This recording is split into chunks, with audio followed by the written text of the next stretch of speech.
welcome everybody for joining us for our first of the webinars we hope to do every Friday or every other Friday of the month, where we're going to look at a very topical and interesting case study through the lens of the 6 elements method. So we'll keep these short and snappy and hopefully very interesting, because everybody loves a good case study. And we're going to start today's session by looking at the new Ferrari Luce, which has been in the news a lot over the last couple of weeks, you'll have seen. Now, most people have focused on the design. They've looked at it from a design aspect and an engineering aspect. I'm going to look at it from a value proposition focus and look at it through the 6 elements framework to see if there's something that can tell us about the product. So first off, let's have a little look if you haven't seen this before. Many Ferrari customers don't actually care about performance. They want a car that looks good on their social media feed. But I think this thing looks dreadful. The front is a little bit like a cyberpunk Fiat Multipla, and the side resembles a reskinned Jaguar I-Pace. Some of the wheel designs are good, but those roulette wheel rims belong on a Tesla Cybercab. Yuck. However, its worst angle is around the back. It looks like someone crashed a 360 Modena into a random Chinese EV. Hard. And it isn't just me who hates it, because look what happened to Ferrari's stock price when it revealed the Luce last night. It's already dropped by over 7% today, which has wiped approximately £3 billion off Ferrari's market value. So how on earth did they screw up so badly? Well, they didn't, because this car wasn't actually designed by Ferrari. It was created by Apple designers Johnny Ive and Mark Newson. So no wonder the car looks like a first-generation iPhone from 2007. Initially, I thought Ferrari could force its customers to buy a bunch of Luce to get their names on a list for the next exclusive hypercar like an F80 Aperta or SP4. This would help lower the brand's fleet CO2 emissions and bolster its famously healthy profit margins. But Ferrari's CEO has spoken out directly against this, saying that forcing their customers to buy an EV would be the biggest mistake. And they went even further when their chief marketing officer told petrol heads in general not to buy the Luce. So why on earth did they bother building it if they don't want people to actually buy it? Well, Ferrari sees internal combustion engines and electric vehicles as 2 separate entities, a bit like cats and dogs. A Great Dane owner would never consider a Siamese cat, and vice versa. So rather than try to build an electric car to win over the tifosi, Ferrari built a radically different car that it hopes will appeal to EV lovers. Basically young tech millionaires who've never owned a Ferrari before. That's everything you probably need to know to get up to speed. And I want to look at this very, very briefly through the lens of the 6 elements method. This is a framework that allows us to kind of pick apart value propositions and understand what's working and what's not working. And there are kind of aspects of this that are probably failing in all of the 6 blocks, but I'm going to focus today, keeping it short, on where I think the 2 biggest failures are, which is block number 1 and block number 6. So block number 1 is the obvious place where this falls down. If you watch that previous video, apparently what Ferrari were intending to do here was create a completely new target for Ferrari. Not people who like Ferrari, not people who've previously owned Ferrari, not supercar owners who've got a garage full of supercars. No, people who have never had a supercar, who don't want an engine, who don't actually like anything that Ferrari have ever done historically, are rejecting that, and they want an electric car, which is an interesting pivot, because you can build on none of your brand heritage, none of your sort of historical goodwill, because you're starting again with somebody with a completely different approach. So it's an interesting choice. But there's one thing we haven't discussed yet, and it's something that could make or break this car: how much it costs. Well, there's no easy way to say this. It's £474,000 starting. That's over 100 grand more than a Pura Sangue, and even more than the electric Rolls-Royce Spectre. So will this be a bright new chapter for Ferrari, or a forgotten footnote in its otherwise illustrious history? They were like trying to pick one of their battles. They're like, do we make this car that every Ferrari person is going to hate because it's an electric version that sort of bastardizes the Ferrari design? Or do we just do something totally different so that the electric stuff is grouped in with this new design and it's just so different, it doesn't even resemble a Ferrari in the slightest. It's a totally new thing. And they're also thinking about buyers. And Ferrari people who are buying all the other gas Ferraris and who care about the V12 and the V10 and those other powertrains, are, for the first time, completely not in the target demographic of a new Ferrari. This is supposed to be for a new, potentially younger, potentially more international buyer who wasn't going to buy any of those other Ferraris. Who buys ugly stuff because that's the point. I don't want to cut Ellis who off buys maybe more electric, is more interested in technology, and maybe sees Johnny Ive designed it and goes, oh yeah, this speaks to me more than whatever Italian name you were going to put in front of me before. That is the slightly newer buyer.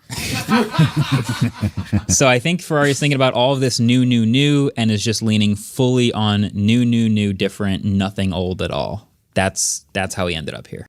We have an AI tool you probably have seen something about as we've been building it over the last few months. And we ran the Ferrari Luce through our 6 Elements AI tool. We had to get it to have a look at that. Now, it analyzes it, it scores it, and it looks at what it would recommend the target to be. And then it creates a profile, it creates a persona deck, it creates all the sales aids.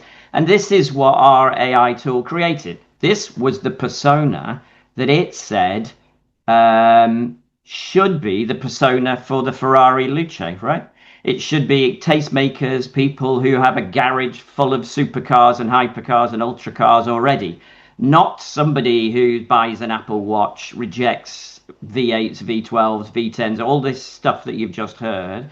Actually, completely the opposite. Somebody who's really deeply embedded in the Ferrari brand, already probably owns a Ferrari, has the means to spend £500,000 on a car.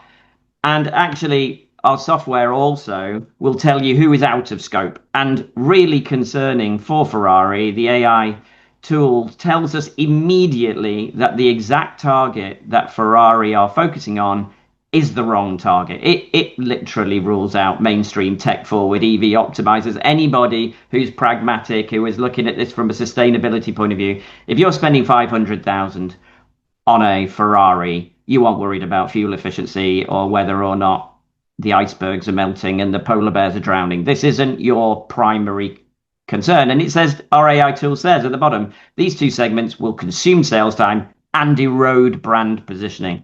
Which brings us on to the second block that I've highlighted in the 6 blocks, because I don't want to talk about all of them for now. I think there are 2 particularly bad sort of areas of the strategy here. And the second one, as I mentioned, is superiority. So this is your long-term brand heritage, right? Now, what is it that makes a Ferrari a Ferrari? That's the first question you've got to ask yourself. I found this image from my training. This is an image for Volvo. Now, Volvo's in a different segment of the market, obviously, than Ferrari, but it's not different when it comes to the rules of marketing and value propositions. If you look at this image, you find it very, very hard not to think of Volvo. That's because Volvo have stuck to what they stand for 50, 60, 70 years. They haven't done what Ferrari have done today, apparently, which is said, well, we're going to throw the baby out with the bathwater. Everyone who's previously bought a Ferrari is no longer our target. And instead, what we're going to do is we're going to target someone who's never bought into our brand. We're going to dilute our brand by building something entirely off strategy. And we hope, I guess, that the people over here that want Ferrari to mean something, they're not going to look. They're not going to see this other thing, right? That should be out of their eye line. We're not targeting at them. So hopefully there'll be no crossover and those people won't see it. And it won't actually dissuade them from buying the car that they were going to buy anyway. Now, Ferrari, as I say, have taken an enormous leap here. And what they've done is they've pivoted so badly and so radically. I think they've compromised everything they've built up to this point. This is the history of Volvo as it's kind of progressed through the years.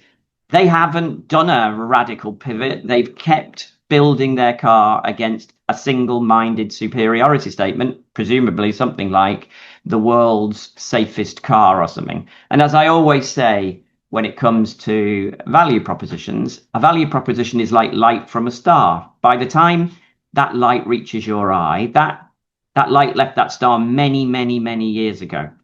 And so it is with brands like Ferrari, right? By the time the consumer is beginning to fall in love with Ferrari and is buying Ferraris and has enough money to spend 500,000 on the next Ferrari, that person has been falling in love with that brand for years and years and years. They've been building that equity with that person for years and years and years. What equity, I guess, you'd ask yourself, have they built with these other people? Why would somebody who's always rejected Ferrari, who's never wanted a car with an engine, look at anything to do with Ferrari and think, no, I absolutely have to have a piece of that? Why wouldn't they buy a Cybertruck? Why wouldn't they buy a Tesla? Why wouldn't they buy something that's dedicated to doing this rather than something that's playing at it? If you put a Honda badge or something on this car, would it look wrong? Does anything about it look like a Ferrari? And the answer to me, honestly, is no. If this was released as an Apple car, if this is what Johnny Ive had worked on in his Apple days and presented this as here's the brand new €550,000 Apple something, I actually think it would be fantastic. I think it would be brilliant. Even being engineered by Ferrari, but being presented in a different way. The issue for me is seeing Luce as a Ferrari, because in no way does it connect to what a Ferrari means to me. Anyway, what do you think? And do you dislike the Luce as much as everybody else does? Because you know what? I think there's a lot they tried, and I'll give Ferrari credit. They really have tried with this one. I just think they needed somebody to tap them on the shoulder and go, are you sure about this? Are you really, really sure about this? It just doesn't scream Ferrari, does it? So we ran again the superiority through our AI tool, looking at everything it knows about Ferrari, everything it knows about the rest of the value proposition, and surprise, surprise, it came back with a very low score. This isn't something that needed someone to tap you on the shoulder at Ferrari and remind you what Ferrari is. The marketing director at Ferrari was there for 16 years. This isn't something that they didn't understand what they built or what they owned or the heritage that they were nurturing as marketing people over the years. They fully understood that. And this was a conscious decision to target people who don't buy into that and actually do that at the expense of the people who do.